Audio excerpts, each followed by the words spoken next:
When I was young, I thought life was simple. My father had money, so I did not worry.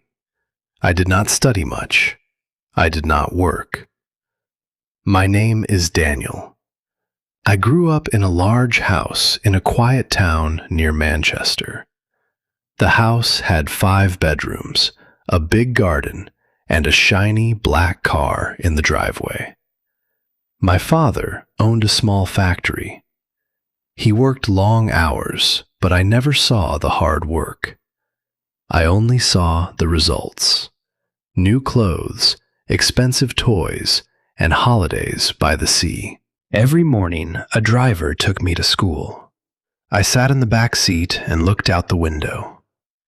I did not care about lessons. I cared about football and video games. Teachers called my parents many times.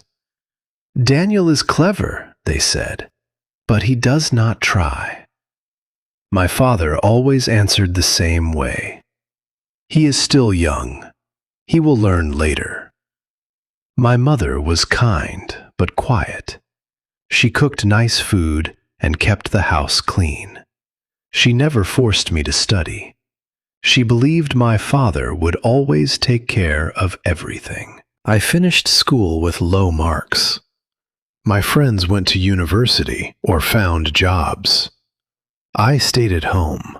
I slept until noon. I played games until late at night. My father gave me pocket money every week. I spent it quickly on clothes and nights out with friends. I never asked where the money came from.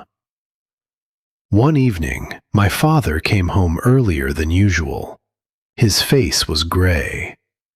He sat at the kitchen table and did not speak for a long time. Finally, he said, "The factory is in trouble. We have lost many orders. The bank is asking for money we do not have." I did not understand. I thought rich people never had problems.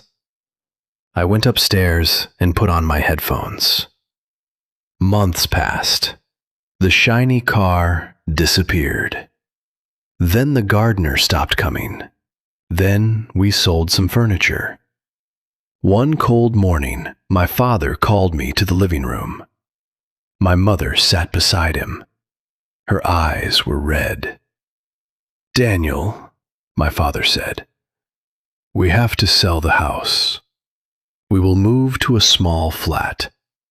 I have found a job in a warehouse. It does not pay much." I felt angry. "This is not fair," I shouted. "I did not ask for this." My father looked at me with tired eyes.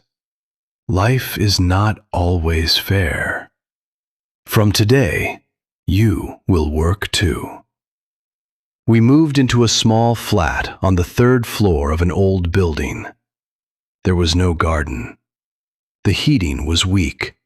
The walls were thin. My father woke up at 5 every morning and left for the warehouse. My mother found cleaning work in offices. I had to find something too. The first week, I looked for easy jobs. No one wanted me. I had no experience and no good grades. Finally, a small cafe gave me work washing dishes. The pay was low. My hands became red and sore from the hot water. I hated it. Every night, I came home tired and angry. I blamed my father. I blamed the world. One evening, I sat on the narrow balcony of the flat. The city lights looked cold. My father came and stood beside me. He spoke quietly. "When I was your age, my father had nothing. I worked in a factory from the age of 16. I built everything we had with my hands. I wanted to give you an easier life. Maybe I gave you too easy a life." I did not answer, but his words stayed in my mind. The next morning, I woke up before the alarm. I went to the cafe early. I worked faster. I started learning how to make coffee and serve customers. The owner noticed. After 3 months, he gave me more hours and a little more money. I began to save. I bought second-hand books and studied in the evenings. Mathematics, English, simple business. I studied because I finally understood I needed knowledge. A year later, the cafe owner opened a second place. He asked me to help manage it. I worked 12 hours some days.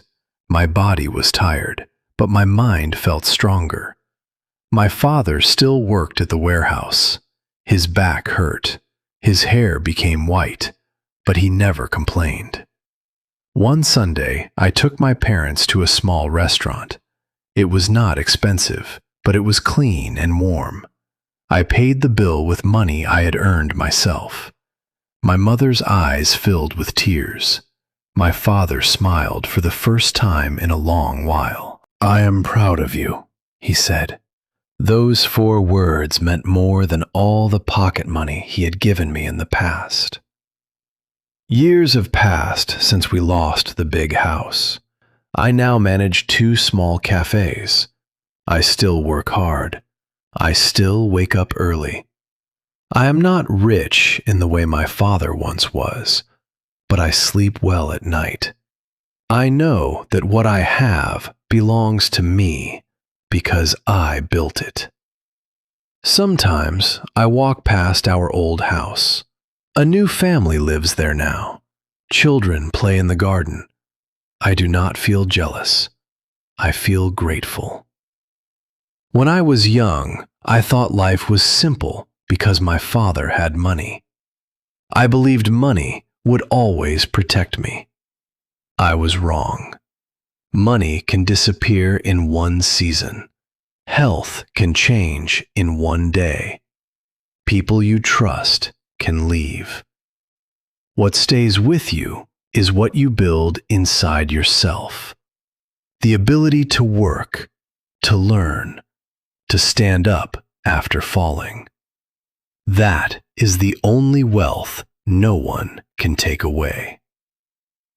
My name is Daniel. I once had everything given to me.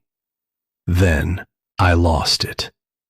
And only then did I begin to live. This is my story. It is not a happy story from the beginning, but it is an honest one. And for me, it is a very interesting story.